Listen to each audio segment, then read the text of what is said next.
할렐루야. 오늘 함께 하신 여러분들을 주님의 이름으로 축복하며 환영합니다. 아멘. 벌써 11월 중순입니다. 참 시간이 빠르게 흐르는 것 같죠? 올해 2023년도 시작한 지가 바로 엊그제 같은데 올해는 코로나가 끝나가고 이제 새롭게 시작하는 한 해다. 그러다 보니까 여러 가지 일들이 다시 시작하면서 좀 더 빠르게 한 해가 지나가는 건 아닌가 하는 생각을 해봅니다. 자, 이제 이번 주일이 지나고 나면은 올해도 이제 한 달하고 열흘 그 정도밖에 남지 않는데요. 어떠신가요? 여러분은 올 한 해를 좀 만족스럽게 보내고 계십니까? 올해가 이대로 끝나도 참 좋겠다 이런 생각을 하시나요? 예, 아마 많은 분들이 올해가 시작하면서 여러 가지 꿈도 꾸시고 계획도 많이 세워보시고 올해는 좀 이런 일 저런 일 좀 해보면 좋겠다 이런 생각도 많이 갖고 시작을 하셨을 것입니다. 많은 성도님들이 올해를 시작하면서 올해는 작년보다는 그래도 성경을 좀 더 열심히 읽고 묵상도 열심히 해야지, 또 기도 생활도 열심히 하고 예배를 빠지지 말아야 되겠다, 이러한 생각들, 가까운 친구들이나 친지들, 가족들, 믿지 않는 사람들을 올해는 꼭 전도해야지, 이런 다짐들을 갖고 한 해를 시작하셨을 것 같아요. 아니면은 개인적으로 올해 좀 건강을 위해서 운동을 계획하고 잘 운동을 열심히 해야 되겠다, 이런 계획도 세웠을 것입니다. 그럼 이러한 계획들이 어떻게 잘 이루어져 가고 계십니까? 물론 어떤 분들은 그래도 올해는 조금 잘 이루어져 가는 것 같습니다, 이렇게 말씀하시는 분도 계시겠지만, 아마도 대부분들, 많은 분들의 대답은 목사님, 올해도 너무나 바빴던 것 같아요. 그래서 계획이 생각보다는 잘 이루어지지 않았습니다, 이런 이야기를 하실 것 같습니다. 왜 이렇게 우리가 계획을 잘 이루지 못했느냐 생각을 해보면은 나름대로의 다 이유가 있다는 거죠. 옛말에 핑계 없는 무덤이 없다라는 그런 얘기가 있는데, 그와 같이 올해도 가정 안에서 이상하게 여러 가지 사건들이 많이 일어나가지고 거기에 신경 쓰다 보니까 너무나 바빴습니다. 아니면 직장에서 왜 이렇게 일이 많은지, 또는 내 몸이 너무나 불편하고 힘든 게 많아서 정말로 내가 생각하고 계획했던 것, 또 하나님 앞에서 약속했던 것들을 제대로 이루지 못한 것 같습니다 하고 여러 가지 이유를 생각해내고 핑계를 우리가 대지는 않는가 하는 생각을 해봅니다.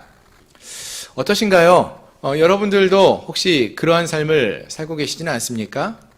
바라는 것이 있다면은요, 다른 것은 몰라도 적어도 우리가 하나님과의 관계 속에서 맺은 어떠한 약속이 있다면, 또는 하나님 앞에서 우리가 계획한 것들이 있다면은 이 모든 것들은 다른 그 어떤 것보다도 먼저 우선순위를 두시고 중요히 여기시면서 그 하나님과의 약속을 아름답게 이루어갈 수 있는 그러한 우리 모든 성도님들이 되시기를 소망합니다.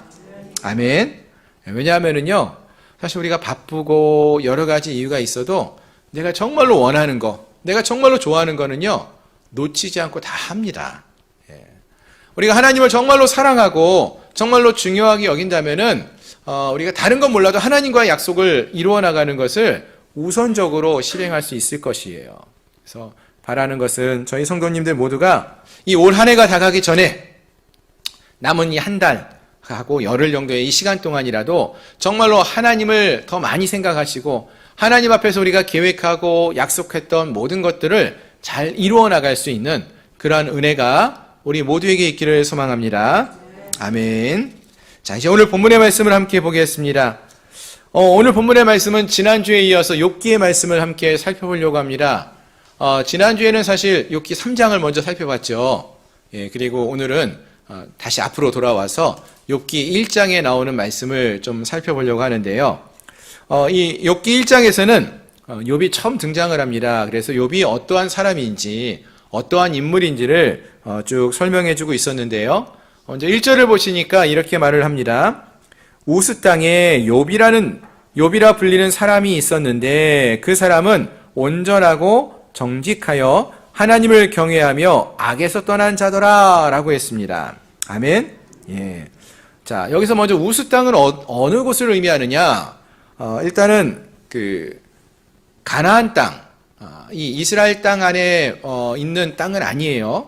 이 우스 땅은 예레미야서의 말씀에 의하면은 에돔 근처에 있는, 즉 사해 남쪽 광야 지역으로 생각을 합니다. 그러니까 적어도 요단 건너편에 있으니까 이스라엘 땅, 가나안 땅에 속한 그 땅은 아닙니다. 그렇게 생각하면은 욥도 유대인이라고 이스라엘 백성이라고 보기보다는 아마도 이방인이 아니었을까, 이런 생각을 해볼 수 있는 것이죠.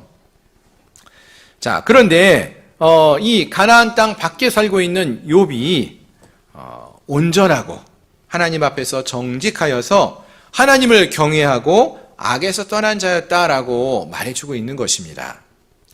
또 그에게 있어서 아들이 7, 딸이 3이나 있었어요. 그리고 또 많은 소유물이 있었다고 성경은 말하고 있죠. 예. 양이 7,000마리, 낙타가 3,000마리, 소가 500결이, 암나귀가 500마리 등등 정말 엄청난 가축들이 있어요. 이게 숫자만 이렇게 봐서 그렇지 실제로 가축들을 본다면 어마어마한 양입니다. 그뿐만 아니라 욥은 동방 사람들 중에서 가장 훌륭한 자라고 이렇게 인정을 받고 있다는 거예요. 사실 사람들이요, 세상에서 어떤 힘이 있거나 능력이 많으면은요, 그 사람의 성격이나 성품이 좋지 않을 때도 많고요. 또 돈이 많으면은 좋은 편안한 삶을 살겠지만 그 마음속에 어떤 걱정이 많을 수도 있고요. 그러니까 무엇인가 좀 문제가 있는 그런 때가 많이 있습니다. 또는 그 사람한테 어떤 문제가 없다 하더라도 그럼 가족들 가운데 자녀나 다른 가족들 가운데 어떤 문제를 일으키는 일들이 일어나는 경우가 종종 있습니다. 그런데 오늘 본문에 나오는 욥은 그렇지 않았다라고 말하고 있는 것이죠. 예. 모든 부분에서 흠잡을 데가 없었어요. 자녀들도 그렇고요, 물질도 많았지요. 그리고 그의 성품도 또 하나님 앞에서의 삶의 모습도 다 좋아 보였다라는 거예요. 동방에서 가장 훌륭한 자라고 인정을 받았습니다. 자, 그런데 하나님 앞과 세상 사람들 앞에서 다 이렇게 인정을 받았던 욥인데, 그러한 욥에게 우리가 잘 아시는 것처럼 갑자기 재난이, 고난이 닥치게 됩니다. 그것도 감당하기 어려울 정도로 휘몰아쳐요. 그래서 그 많던 재산이 하루아침에 다 사라져버리죠. 자녀들이 다 죽음을 당합니다. 또 자기의 몸에도 정말로 감당하지 못할 정도의 아픔이, 질병이 찾아오게 되었다라고 성경은 말하고 있어요. 우리 이건 잘 알고 있습니다. 도저히 이해할 수 없는 그러한 상황들이 갑자기 닥치는 것이죠. 어떻게 대처를 해야 될지 알 수 없는 그런 일들이, 감당할 수 없는 일이 이 욥에게 찾아온 것입니다. 자, 그럼 여러분, 도대체 왜 이런 일이 욥에게 일어난 것일까요? 오늘 본문의 말씀은요, 바로 이러한 질문에 대해서 답을 해주고 있다는 것입니다. 다시 한번 본문을 보면 좋겠는데요. 오늘 본문의 말씀을 보면은 크게 1절부터 5절까지와 6절부터 이제 12절까지 말씀으로 나누어서 생각해 볼 수 있습니다. 먼저 1절부터 5절까지에서는 이 우스 땅에 머물고 있던 욥이 어떠한 사람인지에 대해서 설명을 해 주었고요. 그리고 이제 6절부터 6절 이하에 나오는 모습을 보시면은 장면이 싹 바뀝니다. 어떻게 바뀌냐면 그 전에 1절부터 5절까지에서는 공간적인 배경이 땅이었어요. 이 땅, 우스 땅. 그곳에 있는 욥이 어떤 사람인지 쭉 설명해 주었어요. 그런데 6절부터 장면이 바뀌어서 공간의 배경이 지상에서 하늘로 바뀌어집니다. 하나님 앞에 하나님의 아들들과 사단이 서 있는 모습으로부터 시작을 합니다. 그리고 하나님이 사단에게 이야기하죠. 욥을 자랑하는 이야기를 합니다. 내가 내 종 욥을 보았느냐? 그가 참으로 온전하고 정직하여서 하나님을 경외하며 악에서 떠난 그러한 삶을 산다. 이렇게 자랑하고 있는, 하나님의 자랑하시는 모습을 볼 수 있는 거예요. 그렇습니다, 여러분. 우리가 이 말씀을 통해서 먼저 생각해 볼 수 있는 것이요, 하나님은요, 이처럼 믿음으로 사는 사람을 보고 계시다는 거예요. 하늘에서 이렇게 믿음의 삶을 살아가는 욥과 같은 인물을 보고 계셔요. 그리고 그를 자랑하기 원하신다는 거예요. 자, 하나씩 좀 생각해 볼까요? 여러분, 우리가 믿음의 삶을 살아가는 모습을 하나님이 보고 계십니다. 하나님이 우리의 삶을 감찰하고 계셔요. 우리가 정말로 믿음의 삶을 잘 살고 있는지 아닌지 저는 모르겠지만 하나님은 다 보시고 아신다는 거예요. 이것이 어떤 분들에게는 두려움의 이야기가 될 수도 있고요. 어떤 분들에게는 위로의 말씀이 될 수도 있겠죠. 하나님이 우리의 모든 것을 보고 계시다. 얼마나 큰 위로가 됩니까? 세상 사람들은 내가 믿음의 삶을 살려고 발버둥 치는 모습을 몰라도 하나님은 아신다는 거예요. 세상에서 악을 행하는 사람들에게는 이 말씀이 두려운 말씀입니다. 왜요? 다른 사람들은 다 몰라도 내 마음대로 내가 살고 악을 행하며 살았는데 하나님이 그걸 보시고 아신다는 거예요. 얼마나 두려운 말씀입니까? 여러분들에게는 하나님이 모든 것을 보고 계시다. 우리의 삶의 모든 것들을 보고 계시다는 이 말씀이 위로의 말씀입니까? 또는 두려운 말씀입니까? 하나님의 기쁨이 되는, 우리의 기쁨이 되는 위로의 말씀이 되기를 소망합니다. 자, 그리고 또 하나님께서는 우리를 바라보실 뿐만 아니라 그 모습을 보면서 자랑하기를 원하신다라고 하셨어요. 마치 이런 겁니다. 여러분, 아이를 키워보신 분들이 많이 계시잖아요. 그럼 아이들을 볼 때 어떤 마음으로 아이를 키우십니까, 여러분들은? 우리 아이가 보면은요, 일어나 걸을 때 보면은, 단번에 벌떡 일어나가지고 걷는 게 아니라 몇 달 동안에 수백 번, 수천 번 엉덩방아를 찌고, 넘어지고, 일어서려고 그러다가 쓰러지고 하는 그런 모습을 반복적으로 하다가 수천 번 만에 한 번 딱 일어난 거예요. 근데 부모님들은 그 모습을 보면서 어떻게 해요?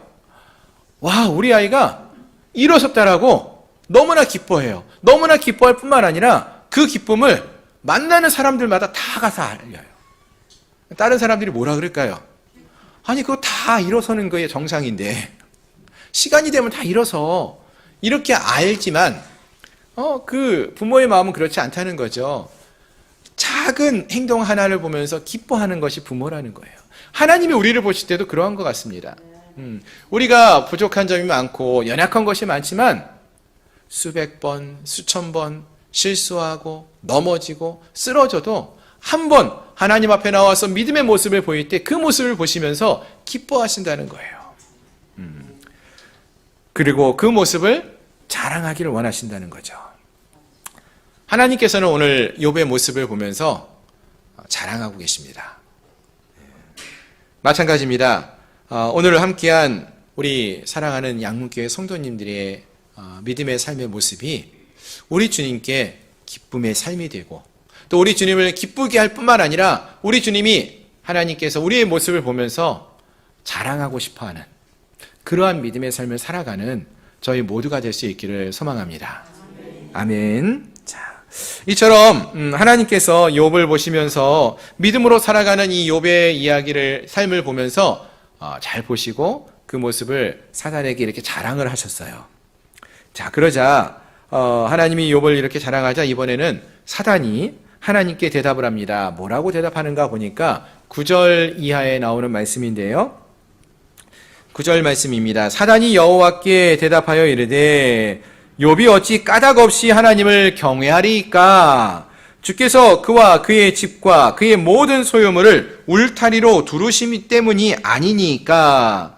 주께서 그의 손으로 하는 바를 복되게 하사 그의 소유물이 땅에 넘치게 하셨음이니이다. 이제 주의 손을 펴서 그의 모든 소유물을 치소서. 그리하시면 틀림없이 주를 향하여 욕하지 않겠나이까? 라고 말을 합니다. 자, 무슨 말이죠, 여러분? 사단이 욥에 대해서 말하는데요. 욥이 하나님을 경외하는 데에는 이유가 있다는 거예요. 이유가. 어떤 이유가 있습니까? 하나님이 그에게 뭘 주셨기 때문에? 물질을 많이 주셨고 복 주셨기 때문이 아닙니까? 하나님이 그를 좋은 집을 주시고 많은 양떼를 주셨기 때문 아닙니까? 하나님이 그에게 좋은 집을 주셨고 멋지게 생긴 아들과 딸들을, 훌륭한 자녀들을 주셨기 때문이 아닙니까? 이렇게 말하는 거예요. 그러니 하나님께서 한번 손을 들어서 그 소유물을 치시면은 욥은 분명히 주님을 향해서 욕할 것입니다. 이렇게 말합니다. 자, 무슨 말인가 하면은요, 지금 욥이 하나님을 경외하는 이유가 하나님이 욥에게 축복을 해주셔라는 거예요. 축복을 해서라는 거예요. 그러니까 축복이 사라지면은 하나님 경외하지 않는다는 것이죠. 자, 이것이 사단의 논리이고 사단의 이야기입니다. 그런데요, 여러분, 이 이야기를 듣는데 왠지 우리의 마음을 쿡 하고 이 이야기가 찌르는 것 같지 않습니까? 사실 우리들도요, 이와 같은 생각을 갖고 믿음의 삶을 살 때가 있지 않았는가 돌아볼 수 있어야 한다는 것입니다. 여러분, 우리가 하나님을 믿는 이유가 무엇 때문입니까? 여러분, 하나님 왜 믿으세요? 혹시 이 사탄의 말대로 하나님이 우리에게 욥에게 주셨던 그런 많은 양의 짐승들, 양과 소와 낙타와 그런 많은 물질을 주셨기 때문에, 좋은 집을 주셨기 때문에, 잘 나가는 자녀들을 허락해 주셨기 때문에 내가 하나님을 믿고 있는 것은 아니냐라는 것입니다. 물론 이렇게 말하면은 많은 분들은 그렇게 말씀하시죠. 아유, 목사님, 그런 것은 아니지요 라고 말을 합니다. 하지만 한번 곰곰이 우리가 기도하는 모습을 떠올려 보세요. 우리가 기도하는 기도의 제목들이 어느 것과 많이 관계가 있는 것 같습니까? 하나님, 우리 가정이 잘 되게 해주십시오. 좀 넉넉한 그런 삶을 살 수 있게 물질도 주시고 편안한 삶을 살게 해주십시오. 우리의 기도의 제목이 이런 것으로만 멈춰 있지는 않습니까? 우리 자녀들이 좀 잘 되게 해주십시오. 이렇게 간구하고 있지만은 않습니까? 여러분, 이렇게 기도하는 것이 무조건 잘못됐다고 말하는 게 아니에요. 이렇게 기도할 수 있습니다. 기도해야 되죠. 하지만 이것이 전부가 되어서는 안 된다는 것입니다. 생각해 보세요, 여러분. 아이들이 엄마 아빠를 좋아해요. 근데 좋아하는 이유가 무엇 때문이냐? 엄마 아빠가 원하는 걸 다 잘 사주는 거예요. 내가 컴퓨터를 원하면 컴퓨터를 사주고, 핸드폰을 원하면 핸드폰 사주고, 옷을 사주고, 먹고 싶은 거 말하면 다 먹을 거 사주고, 그것 때문만에 엄마 아빠를 좋아한다 라고 하면은 이 부모님들은 행복한 부모입니까? 아니죠. 엄마 아빠가 어느 날, 야, 너 이상 너 건강을 위해서 너가 먹고 싶은 피자나 햄버거 그만 먹어야 돼, 안 사줄 거야 하면은, 만약 그 이유 때문에 자녀들이 부모를 좋아했다면은 부모를 더 이상 좋아하지 않겠죠. 싫어하겠죠.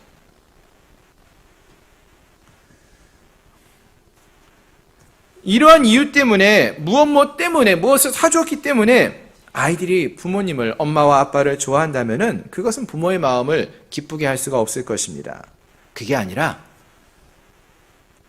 엄마와 아빠 그 자체가 좋을 수 있어야 한다는 거예요. 엄마 아빠가 내 엄마와 아빠가 되어서 그것이 기쁘고 좋고 감사한 이유가 될 수 있어야 한다는 것입니다. 그렇게 좋기에 엄마 아빠도 어떻게 합니까? 부모님들도 자녀들을 위해서 자기가 갖고 있는 최선의 것을 나누어주고 공급해주고 돌보아주고 하는 거 아니겠습니까? 마찬가지라는 것입니다. 우리가 하나님을 믿는 이유가 하나님이 내게 무엇을 해주셨기 때문이 아니라 하나님이 정말로 좋아서, 하나님을 정말로 사랑해서가 먼저 되어야 한다는 것입니다. 아멘. 예. 본문에서는요, 이것을 까닭없이라는 단어를 통해서 우리에게 설명해 주고 있는 거예요. 까닭없이. 즉 우리가 하나님을 경외하는 이유가 하나님이 무엇을 우리에게 해주셨기 때문에, 우리에게 좋은 집을 주셨기 때문에, 많은 물질을 주셨기 때문에 우리가 하나님을 사랑하고 하나님을 경외하고 하나님을 믿고 따르는 것이 아니라 까닭없이 하나님을 경외하고 하나님을 섬길 수 있는 그런 믿음의 모습이 있어야 한다는 것입니다.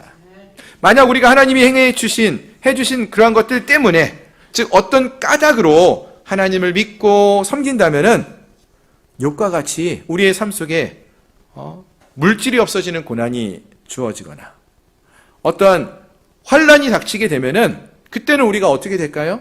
하나님을 떠나게 된다는 거예요. 하지만 욥은 어떻습니까?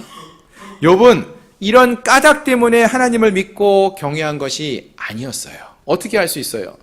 오늘 본문에 나오는 이 사단이 이 뒤에 보시면 아시겠지만 정말로 욥을 치죠. 욥의 집에 있는 모든 물질이 단 한순간에 사라지게 하고 또 아들들과 딸들이 다 죽음에 이르게 됩니다. 그의 몸에 질병이 생기어서 너무나 고통스러운 삶을 살게 하였습니다. 그럼에도 불구하고 욥은 하나님을 떠나지 않았다는 거예요. 대신 어떠한 고백을 합니까? 1장 20절에 보면 이렇게 고백을 하고 있어요. 욥이 일어나 겉옷을 찢고 머리털을 밀고 땅에 엎드려 예배하며 이르되 1장 21절 내가 모태에서 알몸으로 나왔사온즉 또한 알몸이 그리로 돌아가올지라 주신 이도 여호와시요 거두신 이도 여호와시오니 여호와의 이름이 찬송을 받으실지니라 하고 이 모든 일에 욥이 범죄하지 아니하고 하나님을 향하여 원망하지 아니하니라. 아멘. 아멘. 바라는 것은 우리 모두에게도 이러한 욥의 고백이 있기를 소망합니다. 즉 욥과 같이 무엇 때문에 우리가 하나님을 사랑하고 하나님을 경외하는 것이 아니라 욥과 같이 까닭 없이도 하나님을 믿고 섬기며 경외할 수 있는 그런 믿음의 삶을 살아갈 수 있기를 소망합니다. 특히 오늘이 추수감사주일이죠. 예. 해마다 우리가 이때쯤 되면은, 이 시간쯤 되면은요, 하나님이 우리에게 주신 감사의 조건들, 감사의 이유가 무엇인지, 하나님이 주신 것들이 얼마나 많은지를 기억하면서 하나님께 감사합시다. 이런 이야기를 많이 듣습니다. 지난주에도 아마 목장 예배 들으시면서 우리 교회의 감사 이유 무엇입니까? 그 전주에는 우리 목장에서 올 한 해 있었던 감사의 이유가 무엇입니까? 아마 많이들 나눠보셨을 거예요. 추수감사절을 맞이하면서 우리가 올해 한 해 동안 하나님께서 우리에게 주신 감사가 제목이 무엇이 있었지? 기억해 봐야 되겠다.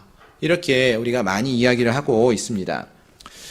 이와 같이 하나님이 주신 것이 얼마나 많은지를 기억하고 감사의 이유를 찾는 것은 좋은 것이고요. 필요한 일입니다. 그런데 종종 우리가 이렇게 감사의 이유를 찾다가 보면은요, 무엇인가 올해는 좀 특별한 감사의 제목이 없었던 것 같은 때가 있어요. 근데 옆을 싹 돌아보니까, 저 집사님은 딱 보니까 이 집사님, 이 권사님의 삶을 보니까 올해는 왜 이렇게 감사할 게 너무나 많아 보이는 거예요. 상대적으로 나는 특별한 나쁜 일도 없었지만 특별히 감사할 만한 좋은 일이 별로 없었는데 저 사람은 인생이 하나님 축복을 부어주신 것처럼 보여지는 거예요. 그럼 어떤 마음이 듭니까? 왠지 하나님께 감사하려고 그러다가 원망하는 마음이 생겨요. 하나님, 저 사람한테는 저렇게 부어주시고 나한테는 이게 뭡니까? 이런 마음이 들지 않습니까, 여러분? 그때 우리가 기억하셔야 되는 말씀이 오늘 본문의 말씀이라는 거예요. 욥이 무슨 까닭이 있어서 하나님을 경외하고 섬긴 것이 아니었다는 사실을 기억하시길 바랍니다. 그리고 또한 하나님도 우리가 선하여서 우리가 구원을 받을 만한 어떤 모습이 있어서 그러한 까닭에 우리를 구원해 주신 것은 아니었어요. 무슨 말입니까, 여러분? 우리를 구원하여 주시고 우리에게 은혜를 베푸신 것은요, 까닭 없이, 하나님께서도 까닭 없이 먼저 우리를 사랑해 주셨고 우리를 구원해 주시는 은혜를 베풀어 주셨다는 것입니다. 우리에게 어떠한 하나님께 은혜를 받을 만한, 사랑받을 만한 모습이 있었다면 하나님께 당연히 요구할 수 있겠지만 사실 우리에게는 그런 모습이 없잖아요. 그럼에도 불구하고 하나님은 우리를 구원해 주셨고 사랑해 주셨어요. 따라서 우리도 어떤 감사의 이유를 기억하며 찾고 구하는 것도 필요하겠지만 어떠한 감사의 이유가 있어야만 하나님을 찾고 섬기는 것이 아니라 이제 우리의 믿음의 수준이 더 자라났으면 좋겠어요. 감사할 이유가 있을 때만 하나님께 감사를 고백하는 것이 아니라 그렇지 않아도 욥과 같이 까닭이 없어도 하나님을 경외하며 섬길 수 있는 그런 믿음의 삶을 살아갈 수 있기를 소망합니다. 특히 이번 추수감사주일에 우리는 이미 너무나 많은 감사 이유가 많이 우리에게 주어져 있습니다. 우리 감사해야 돼요. 하지만 혹시라도 그러한 이유가 없다라고 생각되시는 분들이 있다 할지라도 까닭 없이라도 이미 우리는 까닭 없이 하나님께 많은 은혜와 사랑을 입은 자이기 때문에 내게 무엇이 없다 할지라도 하나님께 감사를 고백하며 나갈 수 있는, 하나님을 경외하며 섬기며 살아갈 수 있는 그러한 저희 모든 성도님들이 될 수 있기를 소망합니다. 하나님은 그러한 믿음의 삶을 살았던 욥을 보고 계셨고요. 그리고 그 욥을 인정하시며 자랑하기 원하셨어요. 오늘 우리가 살펴본 욥은 까닭 없이 고난을 받게 됩니다. 하지만 기억하셔야 될 것이 그보다 먼저 어떤 일이 있었느냐? 하나님이 욥을 까닭 없이 사랑하셨다는 사실을 기억하시길 바랍니다. 예. 여러분 보세요. 욥기 1장 말씀을 읽어보시면은요, 이제 13절부터 욥이 까닭 없이 많은 고통을 당하거든요. 근데 그 전에 1절부터 5절까지 보시면은 욥이 얼마나 큰 복을 받았습니까? 그렇죠? 근데 왜 욥이 이런 축복을 받았다고 성경이 말합니까? 설명할 이유가 없죠. 하나님이 까닭 없이 부어주신 거예요. 이미 우리가 이러한 까닭 없는 하나님의 은혜를 우리가 받았어요. 그렇다면은 욥처럼 주신 이도 하나님이시고 가져가시는 분도 하나님이시라는 것을 고백하며 까닭 없는 고난 속에서도 하나님을 온전히 경외하며 섬길 수 있는 그러한 믿음의 모습이 우리에게도 있어야 할 줄로 믿습니다. 이러한 믿음의 삶을 살아가는 저희 모든 성도님들이 될 수 있기를 소망합니다. 말씀을 정리합니다.